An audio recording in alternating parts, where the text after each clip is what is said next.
This long enough to know to get on the phone and call him even before we go in the courtroom. Don't even worry about it. He's not here. I'm revoking his bond. I'm issuing a warrant for his arrest. No bond will be imposed on that warrant. We'll reschedule anything in this case until court is on the record in the City of Conneaut versus Keith Garvin, 25 CRB 91. On April 7th, 2025, Mr. Garvin pled not guilty to one count of domestic violence, a first-degree misdemeanor. We conducted a first pretrial conference on April 14th, 2025. This case is set for a second pretrial conference today.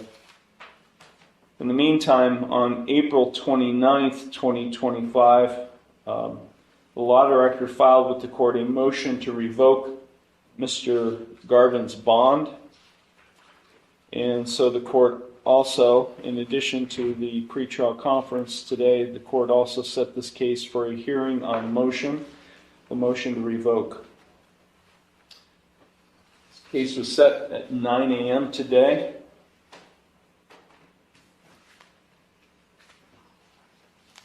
The defendant was given notice of the hearing today. We have a signed receipt in the file show he was given notice at his last pretrial conference. It is now 9:16 a.m. and the defendant, Keith Garvin, has failed to appear. Present in the courtroom is his attorney, Philip Heasley, law director John Lewis, and Officer Pinkett of the Conneaut Police Department. Mr. Heasley, can you advise us to where your client is? Yes, Your Honor. Thank you. My client's whereabouts are currently unknown to me. I will say for the record that notice letter for him to be here today at 9 a.m. with the time and date in bold print did go out to him. And we have not heard from him, Your Honor. And furthermore, as of today, I have been provided with additional discovery regarding the alleged incident regarding the bond revocation hearing. So, unknown, Your Honor, and I'm sorry to say that. Thank you very much. Have you attempted to reach him this morning? I have not done that, Your Honor. I thought you told my bailiff that you attempted to call him this morning. Not this morning, Your Honor. So, I'm sorry if I indicated that. No, that was... Do you have a good contact number to call him? I will check, Your Honor. You know, Mr. Heasley, if your client, and that happens fairly frequently, when your client fails to appear and you have contact information, you shouldn't have to wait for the court to tell you to call him. Yes, sir. I mean, you've been doing this long enough to know to get on the phone and call him even before we go in the courtroom. Don't even worry about it. He's not here. I'm revoking his bond. I'm issuing a warrant for his arrest. No bond will be imposed on that warrant. We'll reschedule any. Okay, stop right there. You just heard a judge slam the gavel and order a warrant, but this case is far from a simple no-show. Here's the setup. Keith Garvin pleaded not guilty to a first-degree misdemeanor domestic violence charge. But the twist? He's been under a strict no-contact and testing bond, and the court just found him absent at a critical hearing. That absence triggered the court's immediate reaction: bond revoked, warrant issued, and no bond to get out. In the next stretch, we'll meet the key players: the defense attorney, scrambling for contact info, the law director, pressing the revocation, and the officer with the written statement that could change everything. Watch for two things. One, how the judge treats procedural disregard. Courts don't tolerate no-shows. And two, what the evidence shows about contact despite the no-contact order. This isn't courtroom theater. It's the court enforcing conditions that can land someone in custody overnight. Stay tuned. The next scenes show the defendant showing up late and the prosecution presenting signed statements and emails that the judge will not overlook. In this case, until the defendant is incarcerated and the warrant is executed. You know, for the benefit of your client, you may want to do that in the future, but too late now. I'm revoking his bond. I'm issuing a warrant.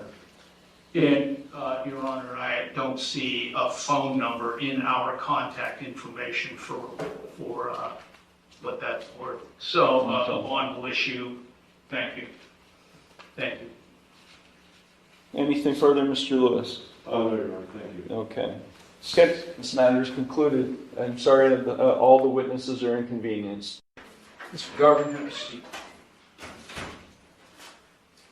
Court's back on the record. City of Conneaut versus Keith Garvin, 25 CRB 91. Mr. Garvin comes strolling in at 9:25 a.m. Case is set for 9 a.m. Where you been? Excuse me? Home. Take him into custody, hold him, and then we'll make you think about being on time. Seriously. We're revoking your bond. Tired of people being late. I've got a full docket today. Full docket. You know you're supposed to be here at 9. Okay, the court is back on the record in City of Conneaut versus Keith Garvin for the third time. Case number 25 CRB 91. The court instructed Officer Pinkett to bring Mr. Garvin back up from the jail so we can proceed with today's hearing and pretrial conference. Mr. Garvin is present. He's accompanied by his attorney, Philip Heasley. Also present, Law Director John Lewis and Officer Pinkett sitting at the Law Director table. Mr. Garvin, does your attorney know how to get a hold of you? I left like 4 different voicemails. You left him 4 different voicemails? Does he have your phone number?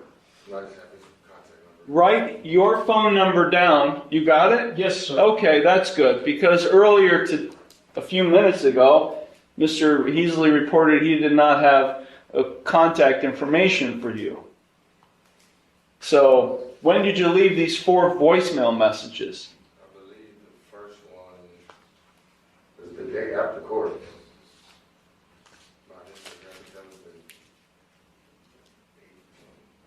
Do you guys even have voicemail at the public defender's office? We have voicemail, Your Honor.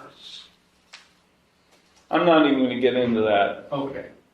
You know, if this is true, because now I'm really steaming. Why were you late today? I thought it was at 10.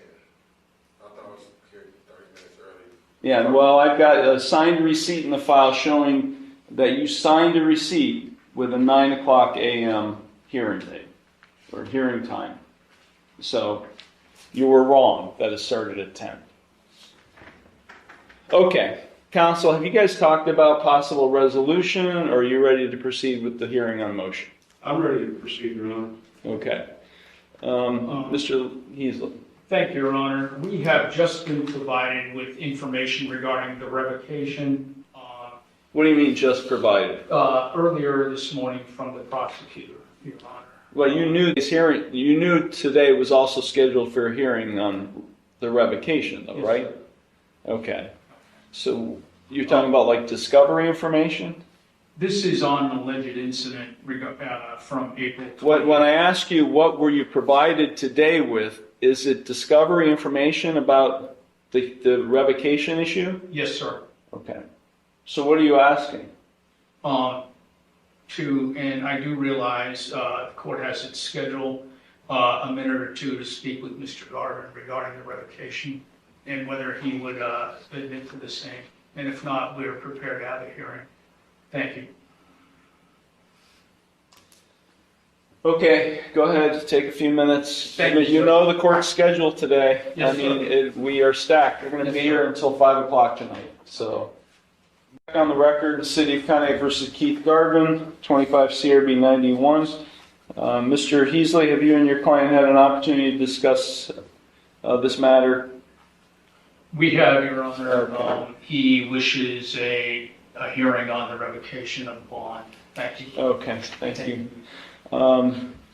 Any opening statements, counsel? No, Your Honor. Waive opening. Okay, call your first witness, Mr. Lewis. City would call Officer Dan Pinkett. Are you a certified peace officer in the state of Ohio? I am. I want to draw your attention to April 28th, 2025. Were you on duty that day? Yes, sir. And did you did you have any interaction with the defendant, Keith Garvin? Yes, sir. Okay, and tell the court, please, how that interaction transpired. Sure. I returned to the Conneaut Police Department to meet with a male subject identified as Mr. Garvin in the front lobby of the police department. Mr. Garvin proceeded to tell me that while in the vehicle with the mother of his child, Tony Martini, that she struck him several times in the face while they were going to get dog food. Did that allegedly happen on April 28th? Yes. In the city of Conneaut? Yes. He was in the vehicle with the alleged domestic violence victim, Tony Martini. That's correct. Or he was being the victim in this case. Told you? Yes, sir. Okay. What, if anything else, did Mr. Garvin tell you? That while they were going to get dog food, he called his friend to go lock his front door. Mr. Garvin advised me that upset Miss Martini, and she became enraged and punched him approximately, if I do recall correctly, 4 times in the face. Did you at any time take a written statement from Mr. Garvin? Yeah, that day, yes, sir. On that day? Yes. Okay. That's a written statement that Mr. Garvin provided to you on April 28th. Correct. Could you please read that for the court? Sure. Tony Martini picked me up to get dog food.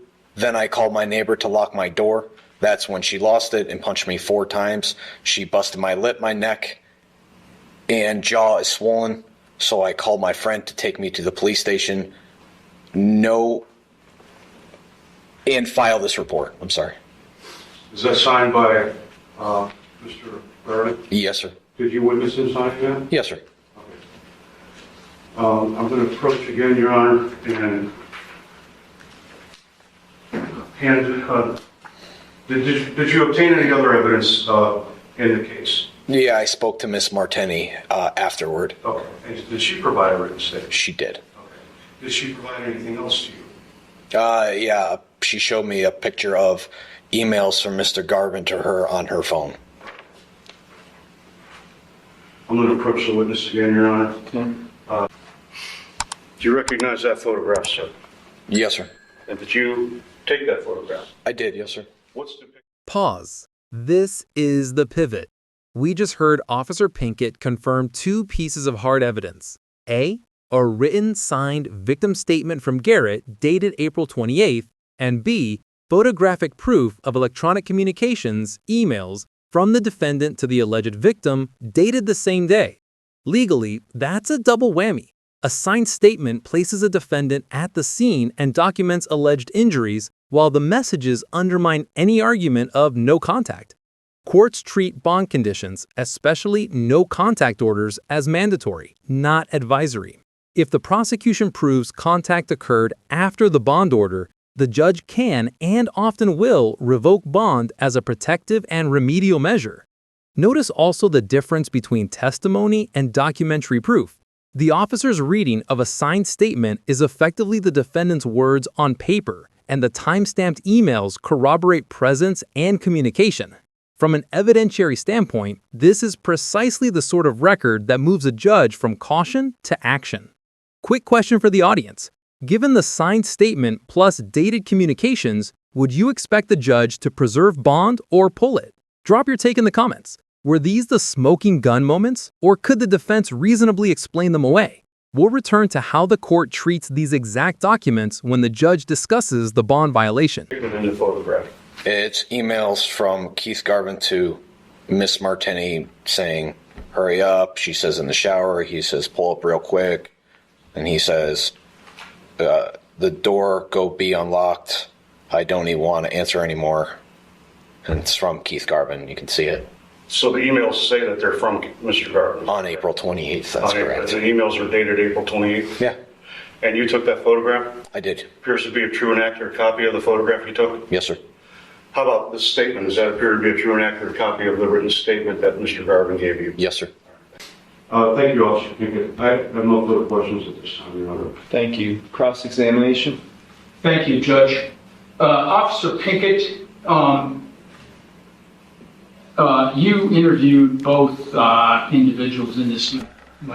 That's correct. Took statements from each of them. Yes, correct. And not to go over your testimony just a minute ago in word-for-word detail, but Mr. Garvin came into the police station and indicated that the alleged victim had hit him. Or the suspect of them, he being the victim, that's And correct. that would be Tony Martini. Martini, correct. Yes, sir. And then later, Ms. Martini was interviewed and her statement was taken. That's correct. Thank you. To your knowledge, finally, Officer Pinkett, since then, to your knowledge, has there been a repeat of any incident such as this one involving contact between the two? Not to my knowledge, sir. Thank you. That's all, Your Honor. Thank you very much. Thank you. Any redirect? No, Your Honor. Okay. Thank you, officer. Your excuse. Yes, sir. So, Mr. Lewis, any argument? Thank you, Your Honor. I think it's pretty obvious that there was contact between Mr. Garvin. He had contact with Tony Martini on April 28th, as evidenced by his own written statement that he provided to law enforcement, which is signed by Mr. Garvin. He clearly had contact with Ms. Martini, contrary to this court's bond order in this case. Also, Exhibit B shows that prior to that physical contact with her, there were emails that he sent to Ms. Martini. You mean text messages? Yeah. I believe they're emails.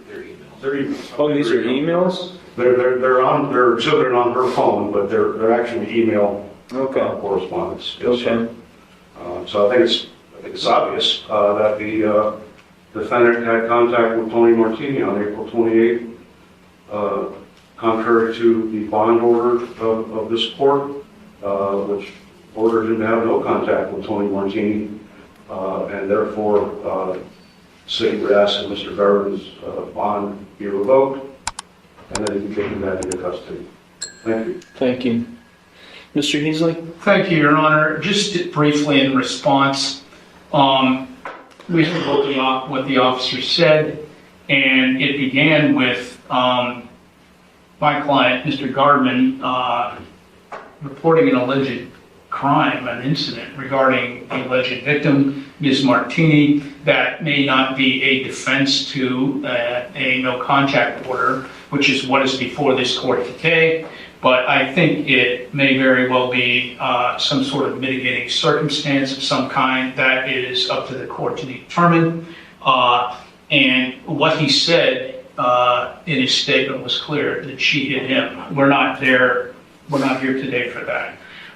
He's aware that a no contact order is on and is still in effect, which is why we're here today. I believe they do have one child, is that correct? Yes. One child together, and he's aware of, he was just taken into custody earlier today, of the consequences of violation of no contact orders.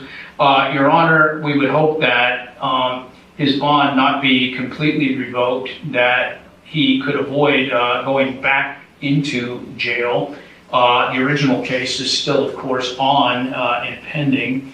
And I think that earlier this morning gave a clear indication of the fate which awaits Mr. Garvin at the hands of the court. He does work at an establishment called Castaways, and he must avoid, under whatever circumstances there are, any further contact with the alleged victim in this, Ms. Tony Martini, and that is all. Thank you very much. Thank you. Any response to any of that, Mr. Lewis? No, Your Honor. So Ms. Martini didn't testify, and she's in the courtroom today. Ms. Martini? Which one is Martini?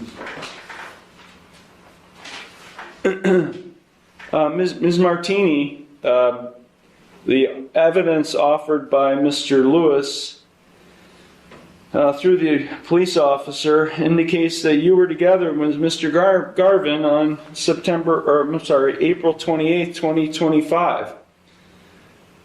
And the text message, or email, I should say, more or less indicates that you were a willing participant in this contact. Yes. He asked me to bring dog food, and I did. And The only way that I was able to leave, he snatched my keys out of the ignition. The only way I was able to leave is if I took him wherever he wanted to go. So you literally went to pick him up to get dog food? No, he took a different picture of the emails. I told him to either leave the money or I'll just bring the dog food. And he said I'm not, or leave the door unlocked. And he said he wasn't doing none of that. So, but yes, I did go to the house, and that's when he got the keys, and he told me, or he said, you can't leave unless you take me wherever. Which I did have to take him to work, because he wouldn't let me leave. He wouldn't give me my keys. I actually had to take him to the store, to work, back to the house, and he tried to get me to take him back to work. But that's when he told me that he was going to come up here and make a police report if I didn't take him back to work. So then he called a friend to pick him up to bring him up here. Why dog food? Because we have a dog there, and he doesn't really take care of animals. So I'm So you have a dog together? not together, but I do. There is a dog at the house. At the house he's at? Yes. Okay. I mean, Mr. Garvin signed a bond on April 7th, 2025. It's in bold print. It says that he is to have not consumed, possess alcohol or drugs, subject to random chemical testing, no contact with victim Tony Martini. I mean, no contact means no contact. I do find the defendant has violated the conditions of his bond by having contact with Tony Martini. So what would you like me to do, Mr. Now that I found that he's violated the condition of his bond? All right. Revoke the bond and place Mr. Garvin into custody. I mean, this is an ongoing situation, as the court is aware. Ms. Martini has informed me that she's filed an eviction proceeding against Mr. Garvin. The house that Mr. Garvin is residing in belongs to Ms. Martini. It's just an ongoing issue. And I believe, I didn't have Ms. Martini testify in interest in moving this proceeding along because I understand the court's docket is slammed today. But Ms. Martini told me previously that these emails have continued from Mr. Garvin to her beyond April 28th. I think that the facts here warrant, I mean, blatantly ignoring the court's order not to have contact with Ms. Martini. I would ask the court, I realize the jail is pretty full right now, but I don't know what other, obviously the court order is not going to work to keep Mr. Garvin from having contact with her. And I did discuss with Ms. Martini the fact that she's not to have contact with him either, in respect of the court order. So I did explain that all to her, Your Honor, as well.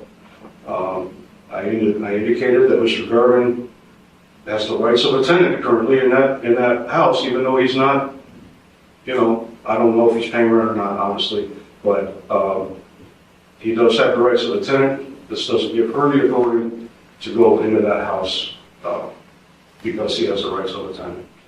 So it's one of those situations where you just kind of shrug your shoulders. This is clearly a blatant violation of the bond order. I would ask that Mr. Garvin be taken into custody and remain there until such time as the case is resolved. Thank you. Thank you. Mr. Heaston? Thank you, Your Honor. In response to that, we would hope that, although it is in the court's discretion to do that, we would hope the court would not. The court itself, although Ms. Martini, as Mr. Lewis indicated, did not testify, the court did elicit information from her directed towards the bench, and that only confirmed the fact that she was involved in the contact as well from her end. That is not uncommon in these types of situations. There are personal ties between the two, and I would fully agree, as the court said a few minutes ago, that no contact means no contact. But Ms. Martini, in response to your own questioning, did indicate her role in this. Mr. Garvin must not have any more contact with her, either personally or by any other means, with Ms. Martini here. I'm sincerely hopeful that that will not happen, and we will have a repeat of this type of incident pending the resolution of the underlying matter. I believe that the officer was asked if there was a repeat incident similar to this one on April 28th, and I do believe he indicated not to his knowledge. We would hope, Your Honor, that Mr. Garvin would not be taken back into custody. He does work. He must leave this woman alone and abide by not just that element of the court's interim orders, but also every other element thereof. So we would hope that he would not be taken back to jail over this, Your Honor. That's all. Thank you very much. Thank you. This incident happened on April 28th. Ms. Martini, have there been any other contacts since April 28th? Yeah, How? you know. So he's emailing you. Yeah, and I called and I reported it. I talked to Officer Keesley, and she had me email pictures. And do you respond to those emails? I mean, is this a I communication? haven't, no. What don't you get about no contact, Mr. Garvin? Actually told my attorney she broke the no contact with the day after. Yeah, well, she's not ordered to have no contact with you. You're ordered to have no contact with her. She came in the house the day after court, the initial hearing. I told Philip that. He didn't want to bring it up. He didn't want to have an attitude like we have right now. Yeah, I've got an attitude because you were a half an hour late. That's why. That's my fault. That's why there's no contact. She walked in the house. Walked through the back door. I told her there's no contact order, bro. This is my house. I can do what I want to do. This is the 8th. Well, you know, an eviction, civil, that's a civil matter, and I'm going to be the one having to make a decision on that at some point if that ever comes to before me. I don't want to get into that. And nor do I want to use the criminal process to assist an eviction.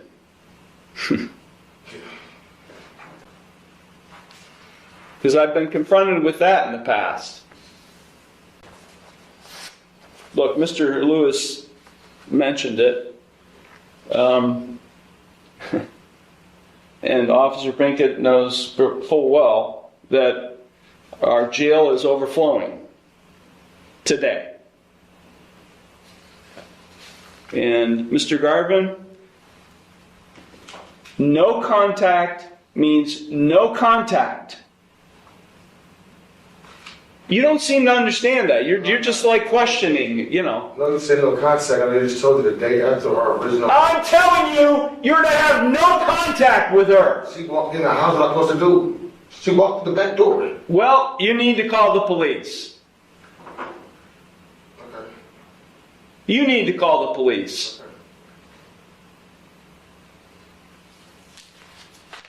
And I don't know about these emails. I'm looking at an exhibit of emails clearly showing contact by you outside of her coming into your residence.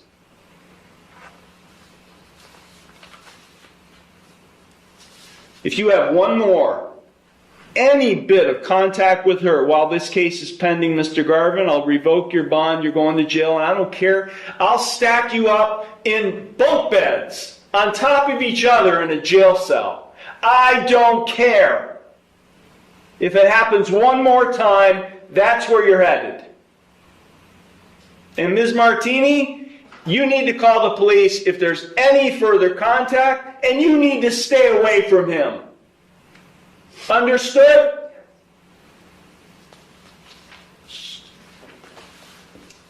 We'll set this case for a final pretrial conference in the near future. Bond will continue as previously set, although I am finding that he did violate the conditions of his bond, and I will make clear that if it happens once more, we will revoke it and he'll go to jail. Final takeaway, the court found a clear violation of the bond's no contact condition and gave a very direct order: obey the order or face immediate incarceration. Practically speaking, the judge did 3 things that matter. 1.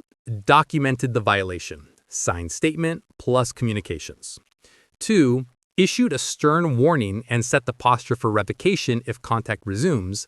And 3. Prioritized community safety and order over procedural niceties. That approach matters beyond this case.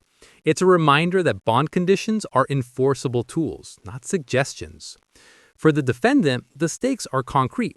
Further contact risks immediate custody, and his actions have already complicated the underlying misdemeanor case and any civil issues like the eviction mentioned on the record. For victims and practitioners, this hearing demonstrates how courts balance due process with protective measures when evidence shows repeated contact. If you're watching as someone who wants to learn legal outcomes, judges will clamp down when their orders are ignored, especially with documentary corroboration. If this case raised questions for you about bond conditions, tenant rights, or how evidence like emails functions in court, tell us which angle you want broken down next. If you want more courtroom breakdowns with the exact moments called out and explained, like this one, make sure you hit that subscribe so you don't miss future deep dives. And share this with someone who loves courtroom drama. Drop a comment with the moment that shocked you most.